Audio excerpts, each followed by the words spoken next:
All right, this is gonna be a video about how I am fabricating my countertops for my ADU kitchen. I started out with getting these countertops from the clearance section, two big slabs that were matching.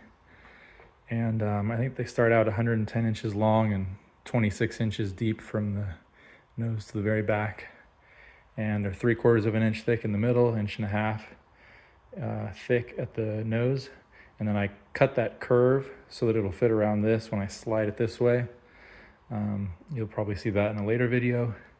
But anyways, how I'm doing this is I started out with the countertops outside, and I made a template with some plywood strips or drywall strips, and stapled them with just a crown staples.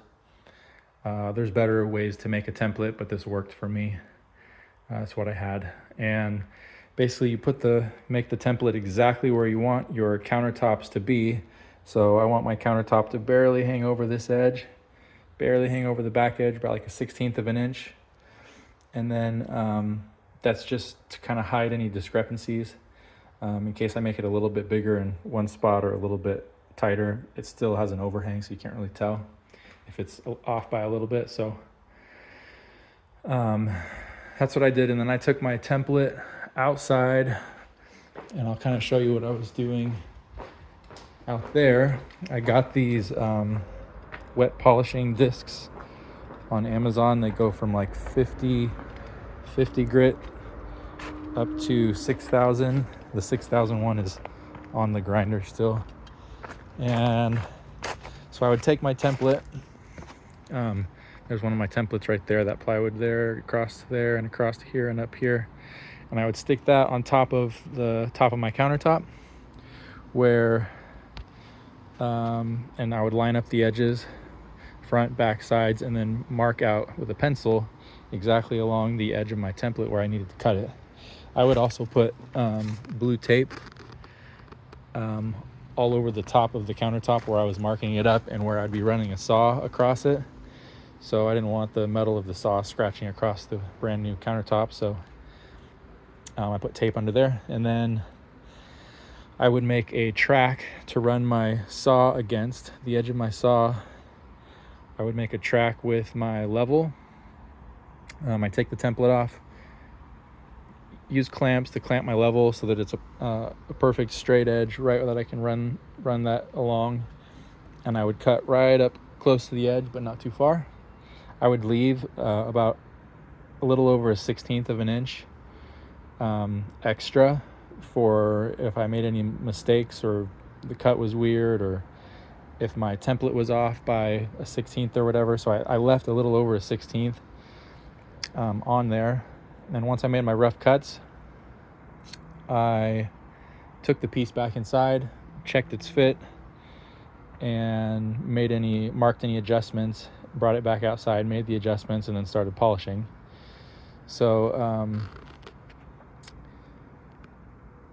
first I would make that edge where the saw ran across it, because it starts out a little bit jagged. I started out with these dry polishing discs that I just had in this kit that I got from a contractor. And these are, it says, for marble edge polishing, and they're for dry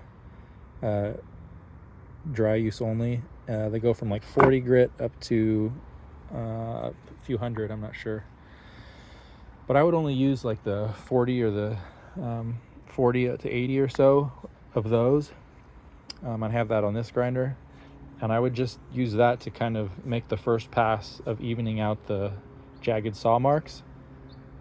Then I would use these wet polishing discs and gradually go up from 50, 100, all the way up to 6,000. And these have to be used wet. You have to run water on them while you're using them, otherwise they will burn and they'll put burn marks on your countertop. So basically, once you get the surface very, very flat, very square, you don't want it tilted this way or that way, I would just do 2 passes at each level with these discs. So 2 passes with the 50, 2 passes with the 100, all the way up. And it left me with a really nice, smooth finish. It's hard to kind of see here, but it is shiny and smooth, just like the top of the countertop. This is actually the underside of the countertop because I was carving out this shape, this angle here for the sink, and I used a hole saw that you'd use for like drilling the hole in the back of the sink for the plumbers. And it's a little bit tricky to do all this. I've done it like 4 or 5 times, and I'm still kind of making little mistakes where I'll run a little bit too far with the grinder and maybe gouge this edge a little bit. Fortunately, that's the underside of this thing, but it's really kind of hard with just these tools that I have. I don't know if there's another kind of tool to polish in that corner better. So I don't know exactly how that's going to turn out, but that was kind of the trickier part.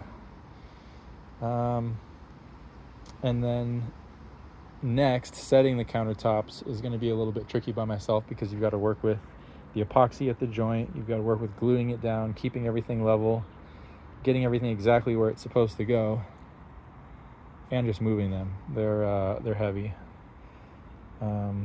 I just by myself can barely move this piece that's like 6 or 7 feet long. It's kind of hard to put that on the countertop and slide it around by myself.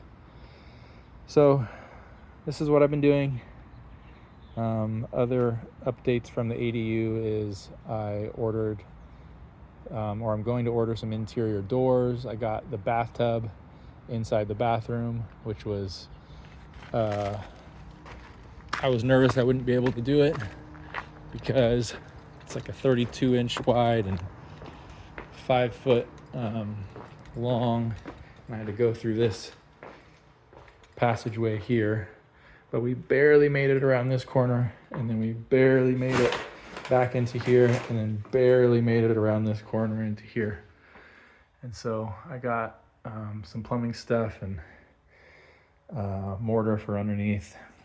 The shower was damaged at the warehouse where I was picking them up, so they have to order a new one. They're gonna fast ship it 2 weeks because this one took like 5 weeks to get here and I kind of need it now. So the shower's gonna just have to wait, and I'm going to be working on countertops, finishing the cabinets. I'm going to try to make some panels that are similar in color and satin sheen with some good smooth plywood here. So that's what's up for now.